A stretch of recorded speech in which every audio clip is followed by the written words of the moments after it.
Hey guys, got another video going for you today. Um, Coming to you from quarantine land, hence this kind of disheveled look I got going on. I haven't done much in the past couple of weeks, but I've been meaning to make this video actually since I got this camera. It'll be my the first of what I hope to be many installments of 16 millimeter review. I've done all my 8 millimeter stuff, and hopefully I'll get more cameras here soon once this quarantine is lifted and I can go out and go to the antique stores and stuff like that again. But yeah, so today I want to do my first 16 millimeter review off this camera I just got, and I actually have another one that I think should be coming in the mail today. But yeah, let's get started. So the camera I've got today is my very first ever 16 millimeter camera, the Cinklox 3S. I think I'm saying that right. Cinklox. That's what it looks like to me. Um, Tells you right here that's short for the Cincinnati Clock and Instrument Co. Cincinnati Clock and Instrument Company. This is a Model 3S. This particular camera here comes from the year 1937, so it's an old one. Reminds me a lot of the Keystone 8 millimeter camera I have. It's the same shape and with this dome shape and same kind of that textured brass material.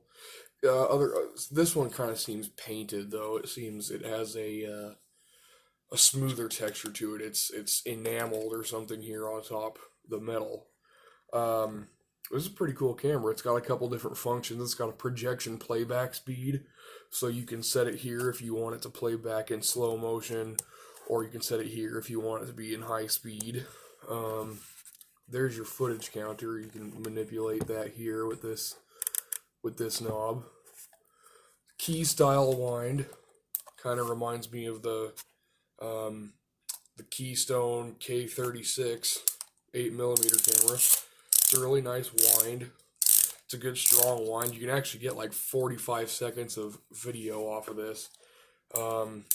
It's got a big, nice viewfinder on it. I mean, you can't obviously see through it, but it's nice to hold.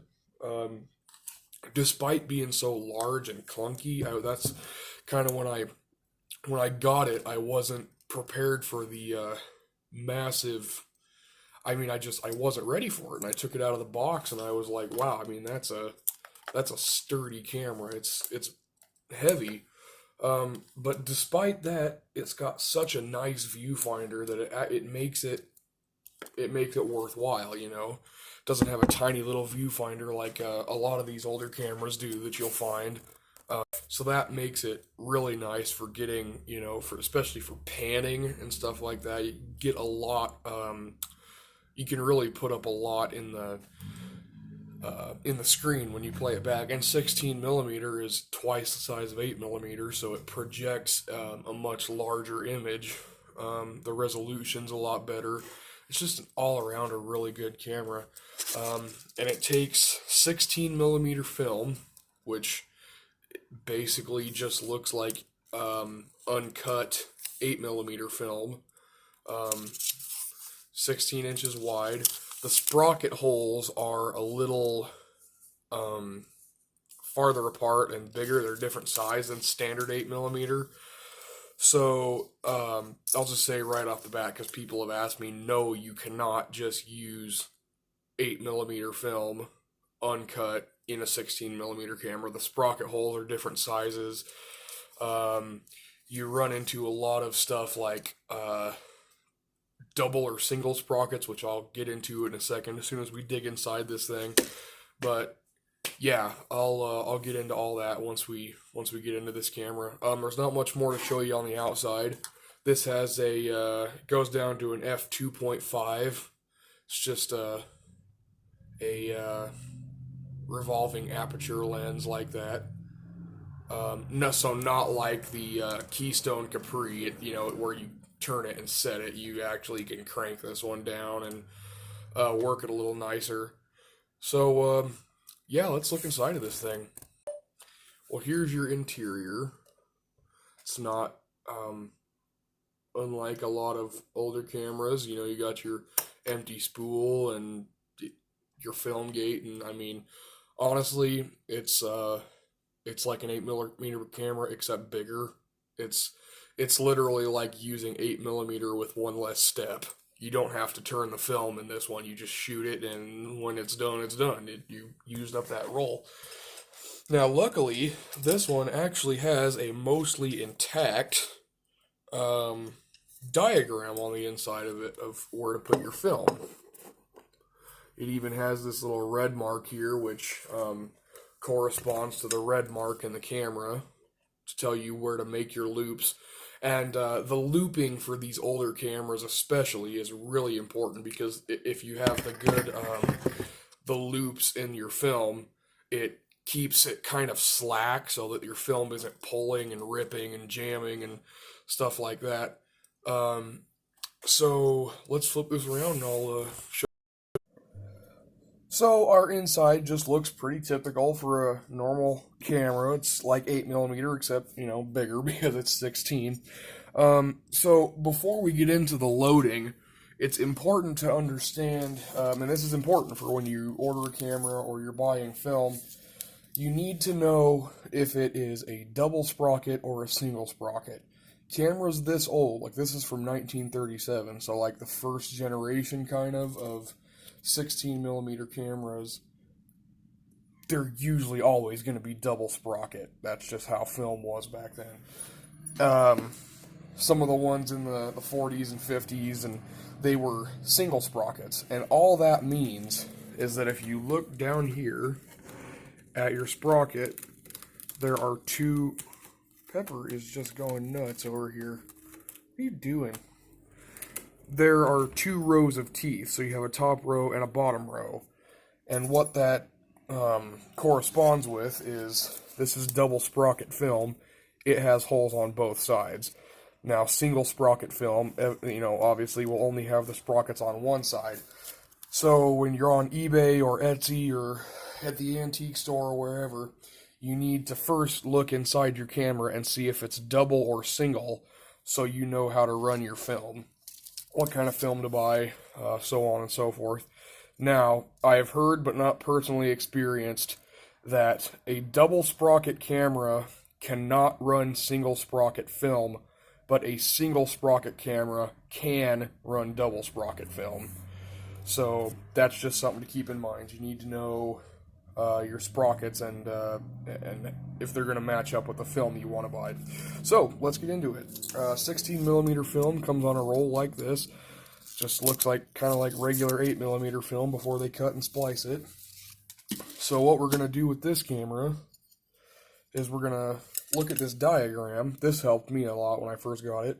So your film's going to come out the right side here, go down, going to loop around that red mark, up again, and around. It looks kind of intimidating. I get that. It's not like a modern camera, but one of the guys I really like to watch on YouTube from the Film Photography Project, he said it perfectly in one of his videos. These cameras were made to be operated. You know, they were made to be loaded by people. So, yeah, it looks intimidating, but it's like everything else. Once you get the hang of it, it's not so difficult anymore. So, following our diagram, what we're going to do first is take our film,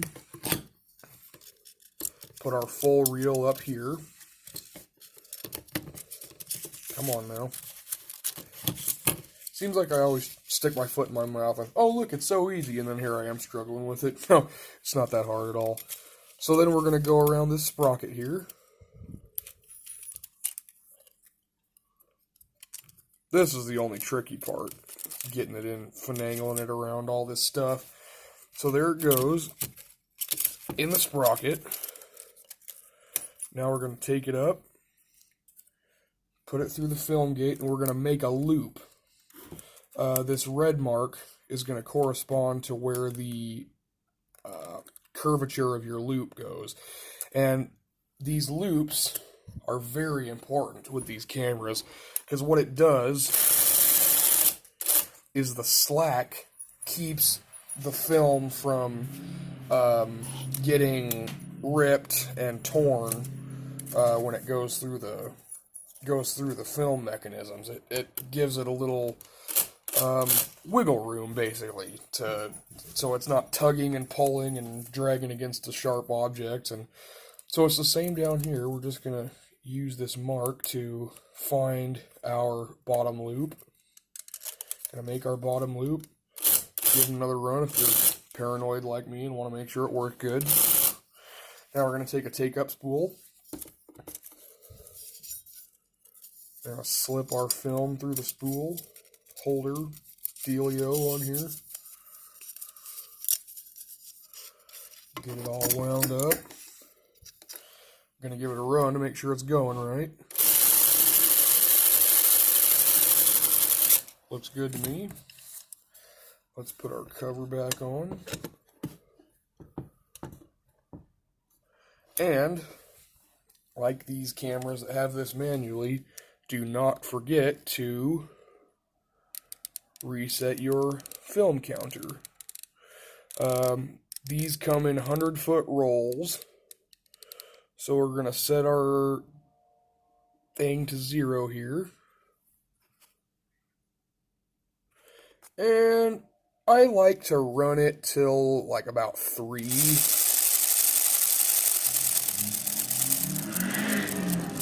Well, I ran out of wind power, but we're going to run our film counter till it gets to about 3.